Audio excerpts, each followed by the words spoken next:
What's going on, everyone? Today I'm going to give you my top 6 tips to get better abdominals, and we're going to go past just diet down, being a deficit. Obviously that is a huge component of getting abs.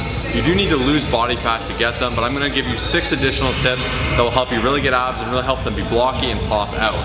And number 1, this is by far my favorite tip. This is something I've come to realize further and further in my journey. Like even right now I have decent abs, not the leanest I've ever been, but I've actually been doing very minimal abdominal work. The reason that I actually have good abs is I've been bracing with my powerlifting. When you think of loading up a really heavy squat, 500-600 pounds, you're fighting against it, you're flexing in those abs, you're bracing them with everything you have with that inter-abdominal pressure, and that's going to help train them and get you used to utilizing them in all of your lifts in the gym.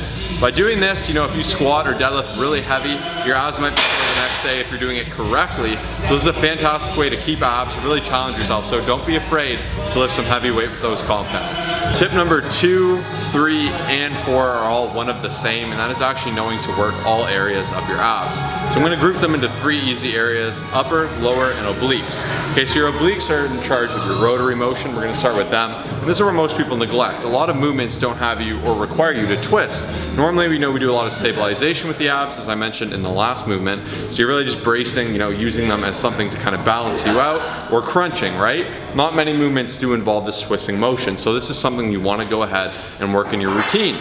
So some of my favorite ways to go about this are wood choppers. You can see me doing with the cable here. We have a how-to, as you can see the video on the screen. You can watch the how-to of that. We will link all the movements down in the description down below. Next up, you know, are actually Russian twists, and there's a lot of fun ways to do these. You can throw a ball to your friend, have them do it, throw it back to you. You know, you can actually stack up things as you do them. It can be a ton of fun. It's a great way to really bring them in.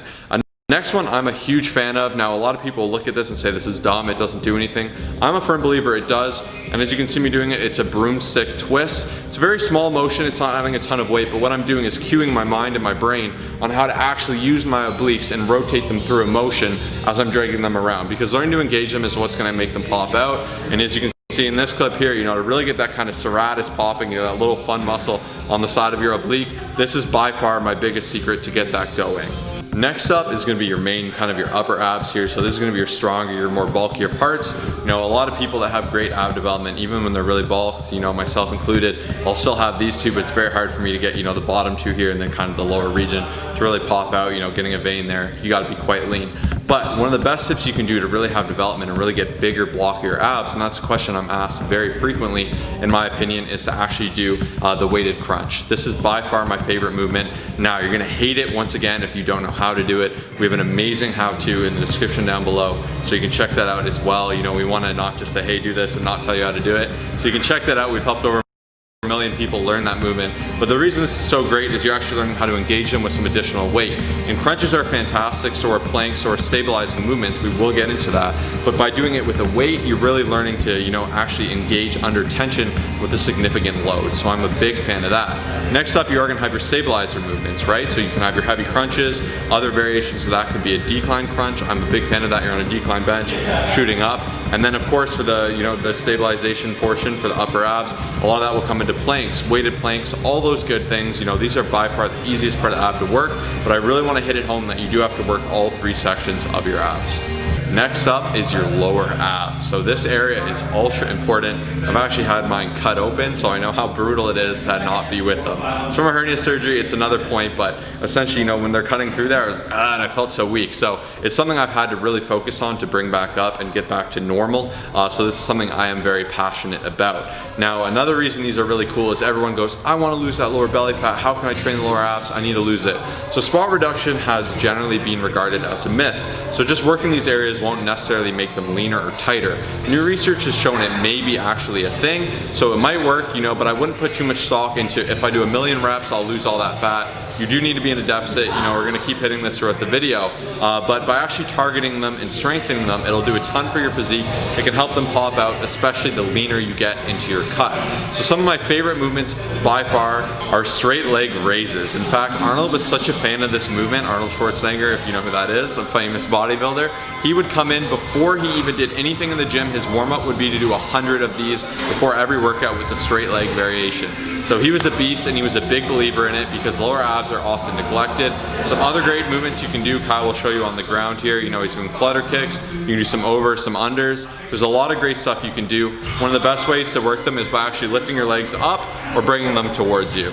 The number 5 tip is probably one of the hardest but also the easiest, because you actually have to consciously think about this. Throughout the day, if you think of how many hours there are, 24, you're awake for 16. If you're constantly keeping your core tight, you know, thinking of this outside of the gym, throughout the day, you're gonna allow yourself over time, with all these tips given, to get a 6-pack. Keeping your core tight is one of the most important things, not only for getting a 6-pack, but also just for posture purposes and just keeping yourself nice and safe. So when you're sitting in your desk working, you shouldn't be flexing to the point where you're lifting 400 pounds like Josh is in the deadlift, but it should be about 20 to 30% to allow yourself to feel it working, to allow yourself to activate it. And another bonus one here as well is at the end of the night, let's say for about 30 seconds, maybe 5 reps, go into the mirror, do vacuums, just keeping it nice and tight, squeezing your core. It's gonna allow you to get that last little bit of that little stubborn body fat over time, and just allow you to activate a little bit more and feel a little bit tighter over time. And a lot of bodybuilders are big fans of this for competitions to get that last little bit of body fat. And next up, one of the most important things is the abs are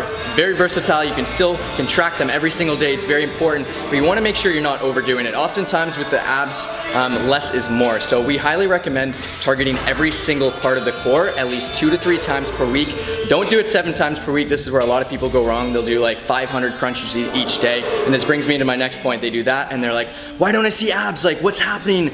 You know, I've been doing it every single day. You do have to reduce your body fat. And by doing this, you will have to make sure that you're eating less than you're burning. Let's say you're doing a bit of cardio. You know, a lot of people say 70% of your abs come from the kitchen. I don't know the actual math there, but it is true that you need to be focusing on your calorie intake on top of all these tips given. So good news is we have a summer special, which is amazing. We can help you get there. Basically what we do is we take a look at your overall physique. If you want to get abs, we will pretty much get the framework down and help you out with your nutrition, create a custom workout routine based off of your goals, your restrictions, and overall the biggest thing that we do is we just help you out with accountability. We're there every step of the way. When you have questions, everything's completely customized, and this is amazing because our coaching rate is usually here. We're going to drop it down to here and do it for a little bit of a commitment, try it out for 1 or 2 months, see how it goes, and we will get you in the best shape of your life. But overall, everything's been going well. Hopefully you really do enjoy this video, and thank you so much for watching. Make sure to smash that like button. If you're new to this channel, subscribe, and we'll see you in the next video.